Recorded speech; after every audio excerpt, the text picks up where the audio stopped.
information ya bana kinye www.kleboa ndio landi makamba solo www.kleboa nde bolanda ba jeune na bino akin ba artiste na bino balobi ya wana soki ndenge nini ya wana c'est du bidon dotika balobi yo sute na makambo yo sute okokate yo mais qui tire son origine des rituels magico-religieux vaudou.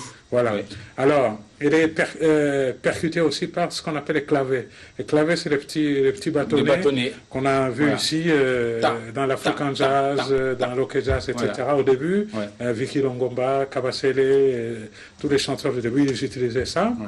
Alors, c'est le mélange de tout ça, plus une diversité de percussions, parmi lesquelles ce qu'on appelle le cajones. Le cajones, c'est des caisses de récupération qui ont été converties en instruments de caisses qui servaient en bois, qui servaient, je pense, à peut-être à transporter je ne sais pas quoi, mais qui ont été récupérées par les Africains et qui les ont convertis en percussions. Et puis vous avez toute la diversité des percussions avec toutes leurs formes qu'on appelle conga, tumba.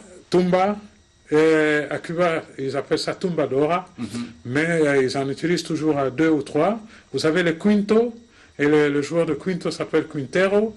Vous avez le conga, c'est le féminin de Congo, qui désigne ici une forme de percussion de forme ventrue, qu'on appelle la conga, et que ça vient du Congo, effectivement. Ouais. Et c'est l'ensemble de tout ça qui est à la base de la rumba à Cuba. Et on donne à cette forme de rumba des orientations diverses en fonction aussi des habitudes et des régions d'où ça provient. Exactement. Parce que Cuba, c'est disons, la Havane. La Havane joue à peu près le même rôle de réceptacle que Kinshasa aujourd'hui. Voilà. C'est-à-dire c'est un creuset de melting pot, il y a un peu de tout dedans. Qui accueille finalement toutes les traditions. Voilà. Alors à Cuba c'était pareil. Mais dites-moi, lorsque vous décrivez cette manière de jouer la rumba avec seulement des instruments à percussion, est-ce que vous qui avez été là-bas, est-ce que vous retrouvez je veux dire la base rythmique, est-ce qu'elle est la même que la rumba? On la retrouve nullement. Nullement, on a du mal à retrouver la base rythmique congolaise parce que 5 siècles après, ceux qui font de la rumba aujourd'hui à Cuba, ce ne sont plus des Congolais pur sang. D'accord. Donc c'est un mélange de Yoruba, de Congo, de Mandingue, des Cubains créoles, voilà. Qui ont fini par créoliser aussi leur rythme. Mais dans ce mélange de rythme, on retrouve un peu une partie de l'âme Yoruba, une partie de l'âme Congo, mais pour le savoir... Au point qu'on ne sait pas isoler... on ne peut pas isoler une partie de l'autre parce que ça fait partie d'un tout. Et c'est ce qui a compliqué d'ailleurs, c'est là que je voulais en venir, qui a compliqué un petit peu aussi notre perception des choses. Parce que finalement, la forme orchestrale de la rumba qui nous est arrivée ici vers les années 40, à partir de maisons d'édition qu'on a eu ici à Kinshasa, les Kongoma, Loningisa, etc. Alors celle-là, elle était déjà plus élaborée, elle s'est enrichie des apports espagnols, et en Espagne, c'est beaucoup plus la partie du sud.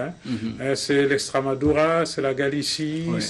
On retrouve aussi un petit peu aussi l'influence de murcienne, la Murcia, qui est aussi une région assez particulière dans toute la partie sud de ce pays ibérique. Et cet apport via des guitares comme la vihuelas et le tresh.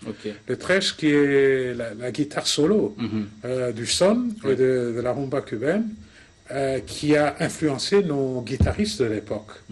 Et c'est eux, d'ailleurs, c'est à partir des treseros, à partir de ces treseros qu'on retrouve le filon qui nous relie du point de vue de la guitare entre nos guitaristes à nous et les guitaristes de Cuba.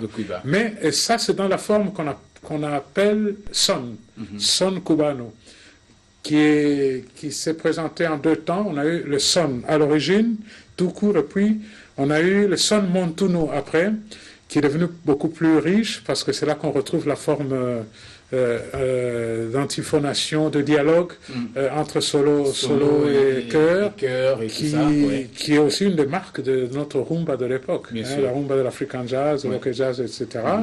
Et au niveau du chant, dans le son de Cuba, on a au total disons, grand maximum 3 chanteurs, et le minimum, c'est 2 chanteurs. Évidemment, c'est une tradition qu'on appelle la tradition duettiste, qui vient d'une forme de chant qu'on retrouve en Espagne, dans la région qu'on appelle Extremadura, où on avait l'habitude d'utiliser 2 chanteurs. Il y a un qui fait une voix ténor et l'autre qui fait la voix seconde. Et ça, cette forme de chant, on l'a retrouvée dans toute notre rumba du début, que ce soit dans l'ok jazz, que ce soit dans l'African jazz, où on retrouvait les duos tantôt entre la guitare, une guitare et une clarinette, soit entre la guitare et les chanteurs. Et les chanteurs. Donc ça, on l'a retrouvé. Bon, et même dans la section cuivre, on a un dialogue entre les saxos et les trompettes, par exemple. Donc c'est un peu cette forme de dialogue instrumental qui nous vient de Cuba et auquel nous avons ajouté l'âme de Kinshasa. Voilà. Oui, Kinshasa, avec toute la créativité locale, qui a abouti à la fin à la création d'une rumba congolaise qui est tout à fait distincte aujourd'hui de la rumba cubaine. Ça n'a plus rien à voir. Et c'est pour ça que je pense qu'il nous appartient à nous, demain, à travers les efforts du gouvernement, de chercher à protéger cette rumba qui fait partie de notre identité aujourd'hui. Au niveau de l'UNESCO, c'est un patrimoine déjà au plan national, mais il faut l'élever au rang immatériel mondial. Auprès de l'UNESCO. Et je pense qu'il y a un travail qui, je pense, a commencé au niveau du ministère de la Culture, et qui va, on l'espère, aboutir dans les prochains mois. Parlez-moi un peu de la femme dans tout ça. Parce que quand on parcourt ce livre, on a l'impression, je ne sais pas si c'est fait à dessein, vous allez peut-être me le dire, mais on a l'impression que vous faites une sorte d'éloge, je ne vais pas appeler ça éloge, mais le livre est traversé de scènes d'amour.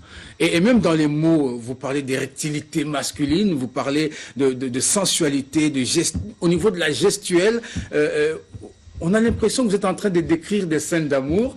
Dans pratiquement chaque chapitre de ce livre, il y a des mots tels que phagocité. Vous dites que les chants, les rythmes et pratiques culturelles ont été phagocytés avec les éléments culturels des colons. Ça, on l'a dit. Vous faites même allusion aux fruits défendus, Eden. Moi, je me demande. En fait, quel lien? C'est une métaphore. C'est une métaphore que nous inspire la rumba elle-même. La rumba, dans sa gestuelle, elle est lubrique. On ne peut pas s'en cacher. C'est comme une espèce, on simule l'acte amoureux, mais d'une manière un peu plus subtile, plus artistique. En fait, ce livre, dans le style, j'essaie d'apporter un peu, si vous voulez, une espèce l'esthétisation de la pensée artistique. Parce qu'en fait, toutes ces images dont vous parlez, eh bien, je les tire plutôt de la gestuelle du couple en scène. Et quand vous observez un couple qui danse la vraie rumba aujourd'hui, et avec tous les sous-entendus et tout, vous allez voir que ça nous renvoie toujours à ça. Ce qui n'est pas faux, parce qu'à l'origine, on l'a dit tout à l'heure, la rumba elle-même, elle mime l'acte procréatif. Voilà. Elle tire sa source des rituels de la fécondité de l'homme et de la femme. De l'homme et de la femme. Je vais aller plus loin, Mandatchebois. À la page 140, vous dites, au premier chant du coq, lorsque la grande excitation, encore un mot, collective s'apaise, chacun a juste le temps de sauter sur son vélo après avoir apprêté la formule magique qui devait l'aider à mieux assurer sa défense face à madame. Et ma question, est-ce que à cette époque-là, il était interdit de danser avec sa propre femme? Il était très difficile à l'époque parce que la femme au foyer avait sa place au foyer, point barre. Mais à côté de la femme au foyer, on a assisté déjà à la naissance de l'autre catégorie des femmes, les femmes de joie, qu'on appelait à l'époque merengue, entre guillemets. Merengue, c'est un rythme caribéen, mais qui, sous une certaine métaphore, a été collé à la femme de joie, la femme qui fréquentait les concerts. Quand ils se retrouvent au concert, je vais vous lire encore un passage, on passe 139. Des hommes et des femmes s'accouplent, se disloquent, tournoient, hystériques, roulent leur langue. Une ondulation s'empare de certaines danseuses aux instincts érotiques impudiques. Et vous le dites même, jamais la volonté en action ne tendit piège plus séducteur à la vide amour du plaisir. Voilà. Ça, c'est le plaisir de la rumba. C'est le plaisir de la rumba. Et ces gens, ils étaient amoureux de leur rumba et de leur orchestre chéri, à tel point qu'ils ne voyaient pas le temps passer. Et voilà que le concert... Et le matin, il fallait chercher la formule magique. Le concert s'arrête. Monsieur est parti de la maison sous prétexte d'aller peut-être rendre visite à des amis quelque part. Et il revient à 2 h du matin. Et il doit quand même des explications à quelqu'un. Mais généralement... ça se terminait toujours par une réconciliation quelque part. Il y a tellement à dire autour de cet ouvrage, autour de la rumba, d'une façon générale. Mais laissez-moi quand même informer nos lecteurs qui vont peut-être se rendre au Centre Rwanda de Bruxelles, parce que cet ouvrage fait partie d'une série de conférences. C'est les conférences Mandacheboa, le cycle de conférences. Le cycle de conférences Mandacheboa qui a commencé... qui va durer 12 mois. 12 mois, c'est-à-dire chaque mois un livre, un livre de Mandacheboa. Alors nous avons un échantillon de ces livres, Préjugés et déni d'humanité, Les droits de l'homme, la traite des nègres et l'esclavage pré- et post-médiéval. Alors là, c'est les rencontres fondatrices à Cuba.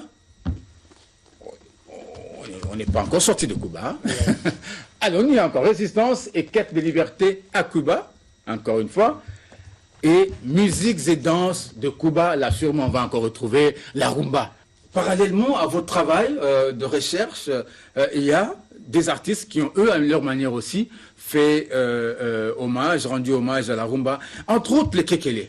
Voilà. Que vous connaissez bien. Et cet album, justement, que je présente, s'appelle Kinavana, qui font justement le pont, le rapport, les retrouvailles entre Kinshasa et la Havane. Et l'avant-dernière, ça c'est Barbara Kanam qui fait hommage aux dames qui ont chanté la rumba, et des reprises.